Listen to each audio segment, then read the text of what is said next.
Sudewo terjerat 2 kasus korupsi di KPK, 1 kasus suap jual beli jabatan perangkat desa di Pati dan telah ditetapkan sebagai tersangka. Kasus lain yang baru naik yang juga sudah jadi tersangka saudara dalam suap proyek jalur kereta api DJKA. KPK menyebut OTT Bupati Sudewo sebagai jalan untuk membuka kasus korupsi lainnya. Lantas apakah 2 kasus korupsi yang menjeratnya bisa memperberat hukuman?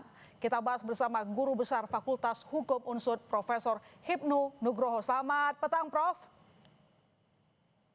Selamat petang, Mbak.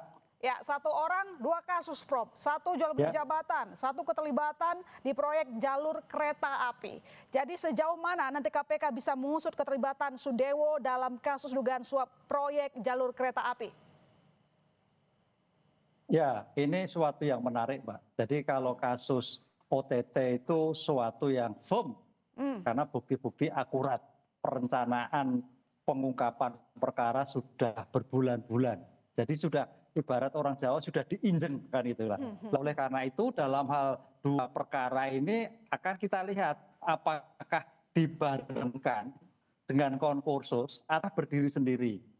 Dengan demikian kalau memang itu ada 2 perkara terhadap OTT dan terkait dengan jalan kereta api bisa digabungkan dengan konkursus idealis atau konkursus realis ya. Nanti hukumannya terberat tambah 1/3 kan itu, Mbak. Nggak mungkin hukuman DJKA sendiri OTT sendiri terberat tambah 3 lah. Ini saya kira suatu yang sangat memberikan asas efisiensi di dalam suatu pengungkapan perkara sehingga asas cepat dan memberikan deteksi kepada semua pejabat daerah, kepada semua pejabat pelaksana proyek-proyek untuk dapat melakukan hati-hati pencegahan, mitigasi terhadap tindakan-tindakan yang dimungkinkan adanya sifat korup.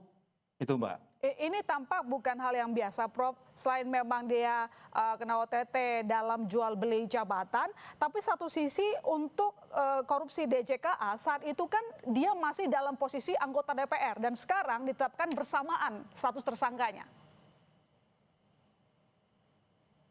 Ya, kan kita tidak melihat suatu jabatan, tapi melihat suatu sikap perbuatannya, sikap mensreanya yang diketemukan oleh penegak hukum akhirnya menjadi suatu 2 kesatuan jadikan 1 gitu, Mbak.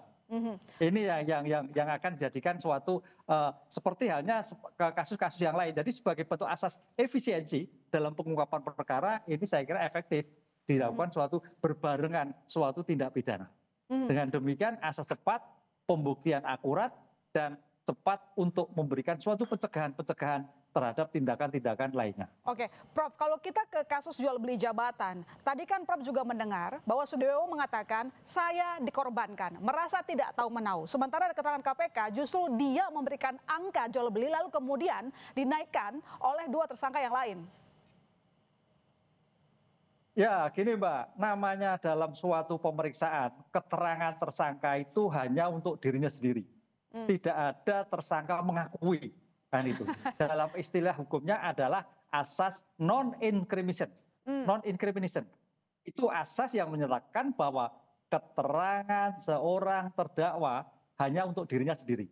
Kan gitu. Makanya dalam keterangan suatu pembuktian yang baru pun masih menggunakan keterangan tersangka. Keterangan itu bisa pengakuan, bisa pengingkaran.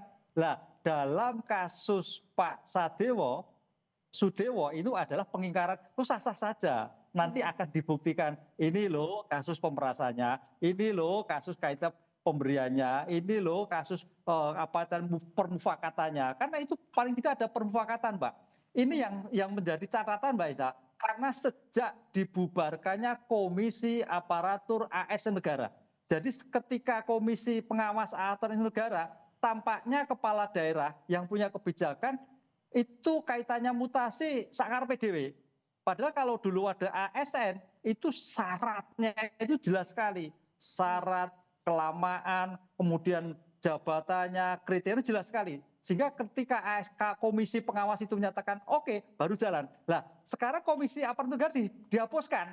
Ini saya kira suatu evaluasi bagi pemerintah daerah untuk melihat seperti itu. Iya, jadi Prof, meskipun status Sudewo sudah bupati, berarti tidak menghapus kasusnya yang lama, karena waktu itu kan juga sudah bolak-balik diperiksa, tapi tidak ditetapkan sebagai tersangka. Dan kalau memang dua kasus ini dijalankan, bagaimana jerat hukumnya terhadap Sudewo? Singkat saja, Prof. Ya, jerat hukumnya karena ada suatu berbarengan tindak pidana. Pertanyaannya berbarengan atau berdiri sendiri kan itu. Tapi kalau nanti sebagai bentuk asas efektivitas digabung menjadi satu, itu suatu asas efisien karena nanti hukumannya tidak terhadap kereta api tersendiri, terhadap satu enggak, tapi digabung menjadi yang terberat ditambah sepertiga. Ini kalau kita lihat aspek pemidanaannya. Lah mudah-mudahan ini juga dalam KUHP baru tidak menjadikan meringankan, tapi juga suatu pemberatan dari asas korupsi yang bersangkutan. Ini yang saya kira juga menjadi titik suatu krusial dengan perubahan undang-undang ini, mana yang dipakai nanti gitu loh terhadap perubahan sekarang. Mudah-mudahan APH semua confirm dalam hal seperti ini ada suatu penyamaan persepsi terhadap kasus-kasus yang sangat merugikan masyarakat sehingga betul-betul memberikan efek jera dalam suatu penanganan korupsi. Ya, harapan kita bersama. Terima kasih Prof telah bergabung di Kompas Petang.